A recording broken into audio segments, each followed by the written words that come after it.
अस्सलामु अलैकुम। मेरे प्यारे अजीज़ो दोस्तों, मैं आपको अपने यूट्यूब चैनल पर खुशामदीद करता हूं और अल्लाह से दुआ करता हूं कि आप खुश आबाद रहें, आमीन। मेरी आपसे गुजारिश है कि मेरे चैनल को वॉच करें, लाइक करें, सब्सक्राइब करें और बेल आइकन के बटन को प्रेस करें ताकि मेरी आने वाली हर वीडियो आप तक पहुंच सके। शुक्रिया। आज का हमारा मौजू है हज़रत नूह अलैहिस्सलाम की कश्ती और आप अलैहिस्सलाम की औलाद।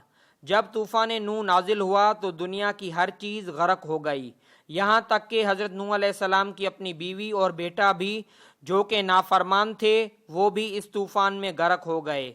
बस वही लोग सलामत रहे जो कश्ती नूह में सवार थे।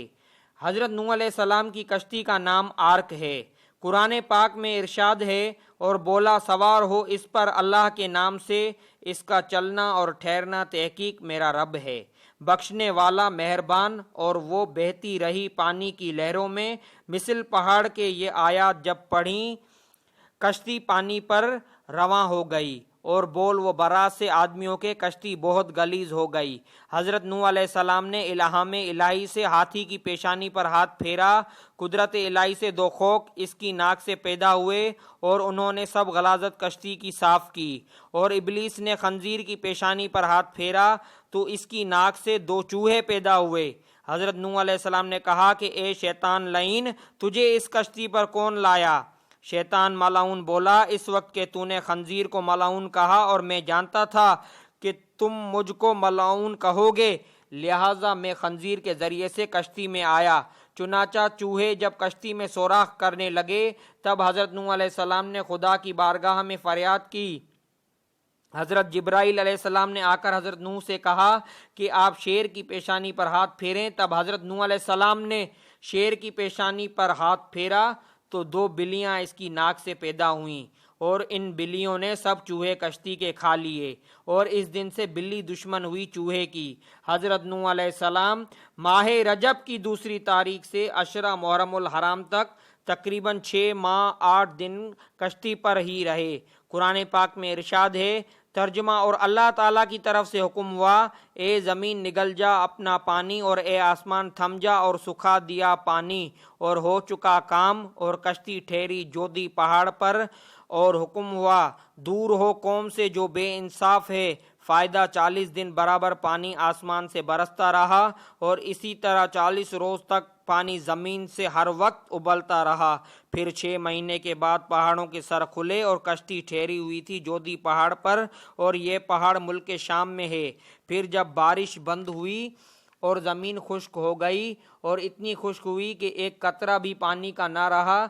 जब पानी खुश्क हो रहा था तो कश्ती नूह इस दिन ज़मीन हिजाज में तकरीबन 70 मरतबा बैतुल्लाह का तवाफ़ करके मुल्क शाम की तरफ निकल गई और जोदी पहाड़ पर साकिन हो गई। और फिर इसके बाद जहाँ कहीं पहाड़ थे वो सब दिखाई देने लगे।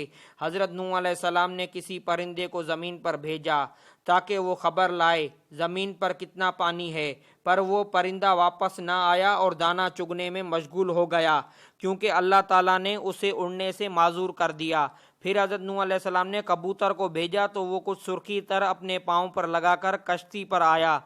तब हज़रत नूह अलैहिस्सलाम ने इसके हाल पर दुआ फरमाई ताकि सारी मखलूक इसको प्यार की निगाह से देखे। और उसी वक्त हज़रत जिब्राइल अलैहिस्सलाम नाजिल हुए और उन्होंने 7 राहें पानी की बना दी और 7 समंदर रुए ज़मीन पर जारी हुए, और ज़मीन पर जो पानी बाकी था वो सब जाकर समंदरों में जा गिरा। बाकी जो थोड़ा बहुत पानी था वो ज़मीन में खुश्क हो गया। हज़रत नूह अलैहिस्सलाम ने अपनी तमाम कौम को कश्ती पर से उतार लिया और जोदी पहाड़ पर एक मस्जिद बनाई और वहाँ एक बस्ती आबाद हुई। इसका नाम समानीन रखा, यानी इसके मायना हैं 80 आदमी मोमिन और मोमिना। हज़रत नूह अलैहिस्सलाम के साथ वहाँ रहते थे। हज़रत नूह अलैहिस्सलाम की औलाद में सिर्फ 3 फर्जंद बाकी रहे, साम, हाम और याफेस, और इंसानियत की बका इन तीनों से ही रही। साम की नस्ल से अरबी, फ़ारसी और रूमी वजूद में आए।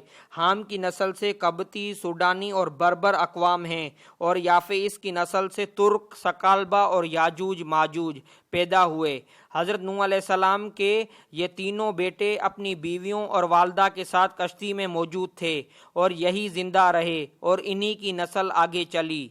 ایک بیٹا کنان اپنی والدہ کے ساتھ کافروں میں شامل تھا، وہ غرق ہوا، اور باقی ایک اور بیٹا عابر تھا جو طوفان نوح سے پہلے فوت ہوا۔ اولاد سام میں سے بعض نے کوفے میں اور بعض نے یمن میں، بعض حجاز و شام میں اور بعض نے مغرب میں جا کر شہر بسائے، اور اولاد حام نے ہندوستان میں آ کر کئی شہروں کو آباد کیا، اور اولاد یافس ترکستان میں جا کر سکونت پذیر ہوئی اور وہاں بہت سے شہر آباد کیے۔ چنانچہ سارا جہان ان تینوں ہی سے آباد ہوا۔ اللہ حافظ۔